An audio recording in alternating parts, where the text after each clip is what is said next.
Welcome to Pearls of Liberty for March 2nd, 2013, and we're trying a somewhat different format today, so bear with us and let us know your thoughts if you enjoy this format or if you like the old format better with us. We thought that looking talking. at the news articles would be more interesting than seeing us in our pajamas. Yeah, this way we don't have to get our film makeup on. So our first... The news is the star. The news, it is anyway. That is true. That is the focus. So Obama using computer-generated Twitter bots to create the appearance of social media support for gun control. It's all fake. It's a fake. Those Twitter messages that appear to represent millions of people. Yeah, many of those are bot-driven. In other words, they're fake. It's such a fraud. It's such a fraud. They think they're fooling us, and they're fooling a lot of people, and that are still tied into the mainstream media. But hey, tell your friends, help them understand what's really going on. Just shatter the illusion. Yeah, absolutely. And there's also a YouTube video that we'll include in our comments and in our notes that related to this article that shows a robot, it's called the Big Dog, running and throwing cinder blocks or something like that. But this is not a joke. This is serious. Pentagon's DARPA researchers learn to control rats' brain over internet. So here's the deal. There's this serious high-level scientific research going on that in the hands of the centralized controllers is obviously intended for control purposes. But at the same time, what we have going on is a revolution in consciousness in terms of people waking up, and that 100th monkey syndrome where liberty is now catching on like wildfire, and there really is something that's happening in the collective unconscious, the subconscious connection between all the different liberty-loving strains of humanity, and that's the way we're wired. So this is a war between these people that are trying to do a false collective control versus the God-driven, freedom-driven,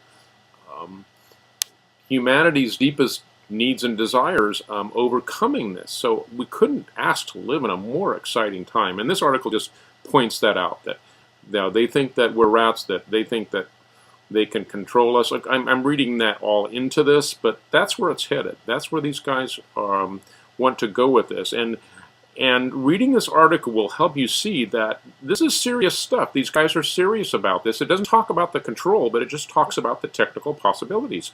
They wire two rats' brains together, even over the internet, and they're able to communicate with one another. What does that tell you? Think about it. The Borg. Say no to the Borg. Resistance is not futile. Resistance is effective. Yeah. Yeah, and better even than resistance is the idea of switching over from the dark side to the light side. And most people can't even see the dark side for what it is dark. And the light side is driven by love, driven by compassion, driven by love for one another. So if you go that route, you will automatically be resisting the negative controllers trying to continue to hem you in and limit your choices and freedoms. One example of the dark side is Rothschilds want Iran's banks. They want to use the resources of the U.S. to fight a war and take over Iran's central bank, and they have done this in the past with other countries. Iran is one of only 3 countries left in the world whose central bank is not under Rothschild control. And they've been telling us for over 10 years, probably like 15, that these guys are on the verge of getting nuclear weapons and we've got to attack them. Such a smokescreen, such obvious baloney. I don't mean, the fact that, hey, they might, but look, they haven't attacked anybody, and the real reason, come on, people see through it, is that this is all about a global banking control system, and Iran is one of the very few holdouts. So these are serious enemies of the New World Order. No wonder the media is demonizing them, the totally controlled media. Who's the real demon? That's the question to ask. Yeah, this is so what we're going to start doing is collecting some of the best graphics, the things that we find, particularly on Facebook, that are being shared publicly, and we're going to develop a page so that we can share them more easily, and other people can see them and grab them. And there's just some great stuff that comes out on Facebook that help in just a picture with a few words to get a very important idea across, and this is one of those. Sure, and we have some more coming up too, so stay tuned. Washington secrets. Now they tell us AP kills the word sequestration. They don't want to use that word anymore. I think the reason why is that they realize that people are too dumbed down, that it's just too confusing. And but why would they? That was my initial thought about why they're using that word, is that they know that, oh, this is some highfalutin sounding word that is going to convince you that Washington knows things that you don't. So it's kind of funny that they're saying we're not going to use this word, and I'm wondering what's going on here. Well, the AP style tip is use the term automatic budget cuts instead of sequestration. And I'm wondering, does that mean that the AP is now actually wanting to communicate real ideas and thoughts? Is that what that means? They're really trying to communicate? You're trying to break my brain, aren't you? As opposed to bamboozle the people. I mean, sequestration was working great for their purposes. I mean, the AP was like, we already knew that the AP was trying to, just do propaganda from A to Z, but now they're trying to let the people know what's going on. I'm not sure I buy it, so I don't know what's going on here. Maybe we have some good guys infiltrating the AP that want people to know what's going on. Stranger things have happened. Well, Ron Paul says that sequester is a fear tactic. So yeah, and he doesn't mean just the term. He means, if you watch this YouTube clip, he means the whole the concept of what they're doing with the money and sequestering it and doing these automatic budget cuts or budget limits. And Ron Paul makes it clear that this is, again, it's just a decrease in the amount of growth. It's the government is still growing even if these cuts do take effect. He says the government's not going to shut down. Don't worry. This is just, it's just a fear tactic. And it's so that these guys can position themselves to be the saviors, and whatever way that happens, they can say, oh, we tried when the collapse happens, or they can say, oh, those are the bad guys that stopped us from saving the world. So it's just posturing. It's just baloney. I'd be less worried if I thought the government was going to collapse. Well, you're the exception, unfortunately. No, I think there is a growing number of people who realize that big government is dangerous and would like smaller government. It's just a question of how do we get there. But I think the important thing to point out right now is that all we're really talking about is decreasing the rate of growth of government. I mean, come on, people. That has to be good. Especially since our economy is not doing too well. Americans see biggest monthly income drop in 20 years. That's since 1993. Personal income decreased by $505.5 billion. Yeah, I noticed that my personal paycheck was $505 billion less this month. Ouch! That hurts, doesn't that really it? hurt. That's tough to deal with that.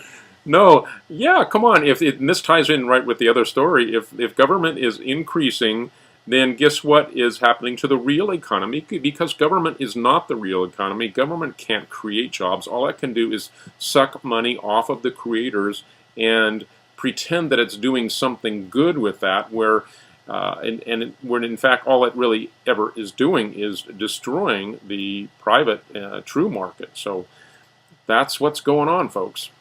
Well, this article wants to paint the picture that it's really just a coincidence, that there are some one-time events that contributed to this. However, just talking to your friends, are really good you guys. know that they just want to help you. They just want to teach you how to save your money. Right. Sure. Yeah. Just we all know. I mean, everybody that I know is feeling a financial pinch right now. So something's got to give. Maybe this will be the thing that gives. You think? Could this really happen? We can dream. I still think it's possible. The thing that I always wonder about is, i- will what will happen in the media? Are there enough truth tellers out there to give the thing real legs among the people and make it so that the propaganda media is disempowered?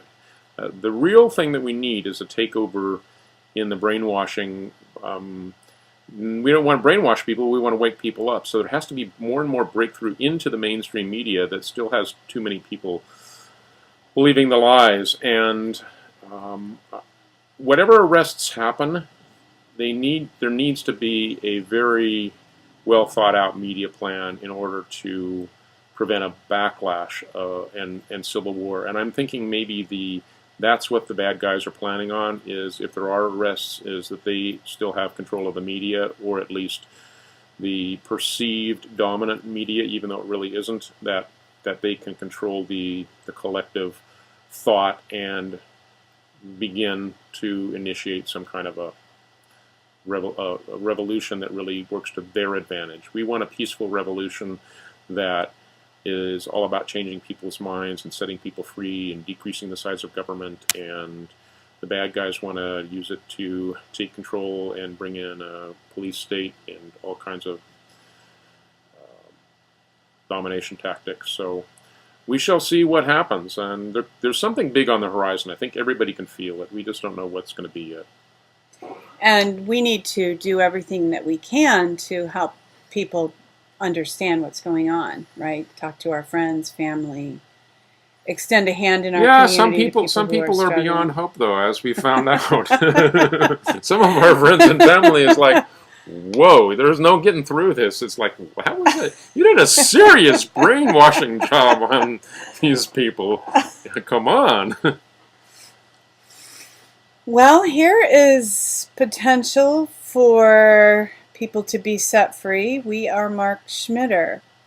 This is he is something of a jury nullification hero, wouldn't you say? Definitely. And I only learned about him through Facebook. This is a great example of connections between Facebook liberty-loving people and getting the word out. This is a guy who all he's trying to do is teach jury members what their real rights are, instead of letting them be commanded by judges who are just trying to control the outcome. And that's where the power lies in our legal system and in free humanity over the ages, and that's why a trial by jury is one of the essential rights of all Americans.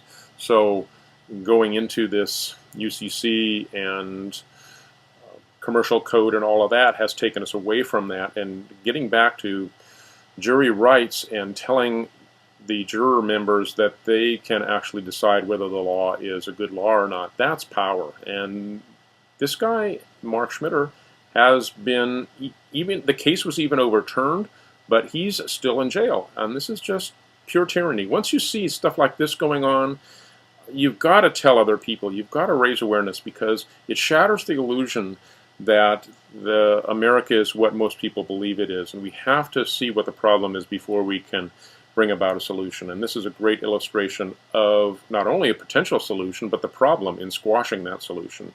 It will help awake people to what police state is really going on. So for people who might not know what jury nullification is, I believe it is when a jury hears a case, does not agree with the law, and finds the person who's convicted not, or who's accused, not guilty because they don't agree with the law. Is that a simple? That's correct. And people might think that that's a wrong-headed idea, but it's absolutely what the founders intended. It's what is at the root of the power being in the hands of the people that was envisioned by the founders that created the country that we call America. So it's 100% American to be for jury nullification, and people just need to get educated about what their rights really are.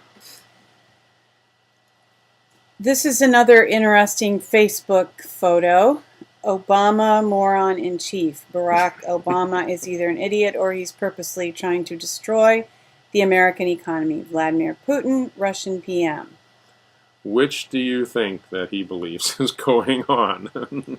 Well, interestingly enough, he also, Putin has also become the president of the G20. Elected president. I guess he's Yeah. not serving as G20 president yet. I'm not sure when that takes effect, but that means that, yeah, there was a transition, and there is a power shift going on. This has to do with the BRICS transfer of power. Brazil, Russia, India, China, South Africa, those guys are now shifting into positions of power economically, and president of the G20. Reading this paragraph, it's in the recent meeting of the G20, President Vladimir Putin was elected president of the G20. What has held this transaction up is that the IMF, which owns the U.S. and the UN, is part of the Vatican Bank Trust, and the Vatican Bank has refused to cooperate with this G20, with the G20 up until now. And with the Pope changing and pressure being put on Queen Elizabeth, we've got evidence of a power shift happening here, and Putin coming into greater prominence. So, big deal.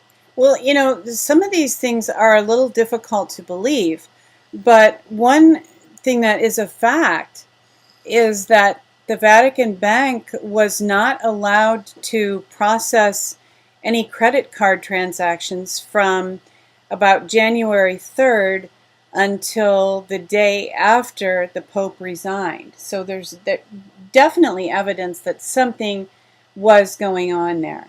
So you can see a definite power shift in the controllers of the money, and overall, I want to believe it's for a good thing, but we can never take anything for granted. There is always the potential that even stuff like this is being orchestrated. So as much as we want to celebrate, yeah, the bad guys are losing control, we never want to assume that we've won. And this is just a shift, and we need to stay vigilant. We will finish up today with our final, possibly favorite Facebook photo for the week. I am not a crook. I did not have sexual relations with that woman. Monica Lewinsky. You do this one. I am not a dictator. I don't listen to Obama's speeches, so, you know, because he's just, I don't want to subject myself to it. Right, we don't want to listen because we're afraid we'll come under NLP I can't imitate hypnosis. him except to try to sound like a pompous power broker. So, anyway, when somebody says, I am not a dictator, come on now. We're not idiots. I am not a dictator. Not very good. Cut. Oh boy, yeah. Well, thanks for joining us, and let us know in the comment section if you have an opinion about this format, if you prefer it over the other one, or if you prefer the other one. We'd like to hear from you. Hey, maybe people think that we're young and beautiful. No, I'm sure they realize from our depth of wisdom that we have long-term experience and we're older. Oh, okay. Yeah. Nice I guess thought. that's a good thing. Nice thought, though. Yeah, maybe some people know that's a good thing. All right. Well, until next time, see the world the way that it really is. See yourself in it. Walk your walk. You are the one you've been waiting for.